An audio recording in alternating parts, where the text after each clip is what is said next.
আজকের মতন বরবটি আজকে পারলাম। আর এই যতগুলো ফুল তুললাম, গাছপালা আমি দেখেও আছি। এই জবা গাছটা দেখেন নষ্ট হয়ে যাচ্ছে, থাকছে না। এই বেগুন গাছে পোকা হচ্ছে, কিন্তু দু একটা করে বেগুন হচ্ছে।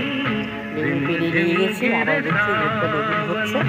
আর কিছু করার নেই, বেগুন এভাবেই থাকতে হবে। এখন বৃষ্টি বর্ষার দিন, আপনার এই গাছটা, ওই যে পুদিনা পাতার গাছটা সব তুলে রেখেছিলাম, মাটিটা আলগা করে আবার পুদিনা পাতাগুলো দিয়ে বসিয়েছি। যা হোক, আস্তে আস্তে হোক, আর কিছু করার নেই।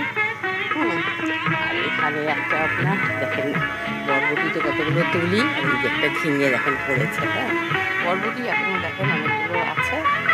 তার অসুবিধা নেই, বরবটি যতই তুলছি ততই হচ্ছে। আর রোজই তুলতে হয়, জানেন তো, কারণ বরবটি বেড়ে গেলে তো নষ্ট হয়ে যায়। হ্যাঁ, এটুকু দেখিয়ে রাখলাম, পরে আবার দেখা হবে।